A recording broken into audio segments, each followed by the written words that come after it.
alt that we've been working on. Kind of switched them over to kind of what the main was doing. But for Descent Raid, we've been able to do almost 1 trillion damage again, even before hitting level 100. Whereas the main was doing 2.4 trillion, which is pretty crazy. And I kind of want to try a little bit of a shorter video form than the long ones that we do. So, throw some infographics up here. Kind of show the character off. This is the character here before the infographics. It's kind of like what the skill tree looks like. Switched over to using with activation when hit and teleport for now. And that's only because we don't have all the slots open. Other than that, the main character still uses penetrating slash, and let's go over a few things. So first off, just to make the build nice and quick here, we got the Abysslings. When you're doing the Abyssling setup, make sure that you have your Abysslings very tanky, and that's what we put in the graphic here. So you'll see we have the Abysslings running around with HP Verity and Presence, minion Presence. So you use that, you can attach that to your Rune Knight, save a little bit of room so they're not taking up more space, and they just attach right to those. The only thing you're really attaching to the Abyssling is going to make them a little bit more tanky is either minion damage dampening or the minion armor. I just kind of stick with body shield or armor. You don't have to do both. One or the other will work just fine. Next thing is your Wrathful Rune Knight. I link a few of my favorite runes here. You can kind of follow the same setup we have there. Concentrated area damage is my favorite, but when you're doing maps, area damage might be a little bit better for you. And I really wouldn't use Strike until you've awakened it for Origin because the attack speed reduction feels pretty bad. Other than that, I'll give you guys two different setups here. The wand channeling is for people that like to use a wand, and there's quite a few people that have brought that up and they like to. I like to use the staff just because I like to Whirlwind a little bit more. But last season I did use the wand with channeling and it was pretty fun. If you're going to do with the wand with channeling, make sure you're casting a cool spell with it. You can do gather minions, but I like to do something like illusion hook. When you do illusion hook, you're getting the extra damage amp from the illusion hook, and you're getting the damage amp while you're channeling, and you can get some more damage amp from cut, as you see in the graphic there. Preserve mana was just a way to get my barrier / HP to start to regen, and it really helps with the mana because it's pretty intensive using any kind of channeling with the spell being attached to it.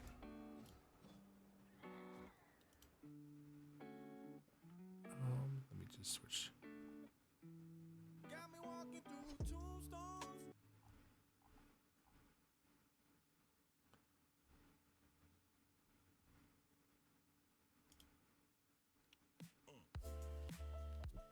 Okay, back to what I was doing.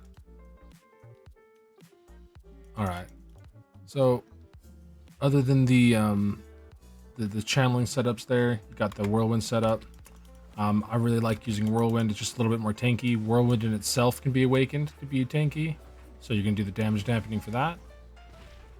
And then there's a bunch of different setups. So once you're fully awakened in your tree, you will do a assortment of different abilities on your Whirlwind, but in the meantime, it's usually just going to be how you activate the spell, and maybe something like Grand Approach if you're using Abysslings, or if you have the Life Leech from the other Rune Knights, you probably just only throw on something like Channeling, just to get the damage dampening.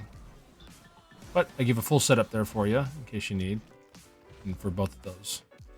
Next thing is I just kind of want to go over real quick, is the last abilities here.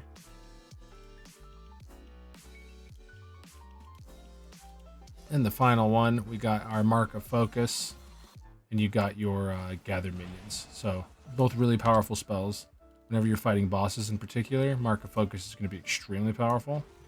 Pretty much annihilates the Void bosses, and that's how you're going to take them down. So make sure you take that up. I like to use the skill cooldown recovery, because I like to be able to switch between different parts of the boss fight if I need to, or just switch between targets. Other thing you're going to check out here is just kind of throw it as soon as you get Enhance Effect. I don't want to stress Enhance Effect too much because it is a hard one to get. It doesn't you don't get it from synthing. You kind of have to get it from either purchasing from the vendor now, from the guild boxes. But once you get it, you can attach it to almost all of these skills here. Very, very, very powerful. All right, looks like we've got the boss right here on the map. And just kind of using the map to see how long it's going to take to do the build video there. Once again, if people can let me know if they like the quick version of a build video or the longer ones. There's the end of the build for you. Just kind of wake and gather minions for Verity. That's my favorite one for the armor and the elemental resist amp. Got your mark focus. Improve technique when you get it. You can attach it to anything. I just used it to throw on that aura there. Unite, Crowd, and Rage.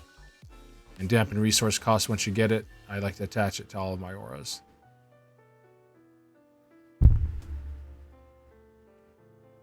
Okay.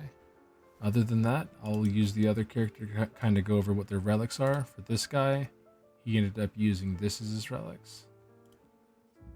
With Boreal, just for the curse here.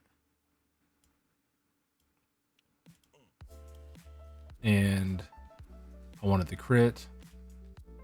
We transferred the damage over. Final one we're going to use is Castor, but we went with this setup for this guy. And he's not fully leveled, so go with what the other character's using for their setup. Alright, hopefully that helps people. Been able to do everything, and pretty much every single time we get a character up, we do almost 1 trillion damage on the bosses, and I've been able to do all the content, so everybody have a great day.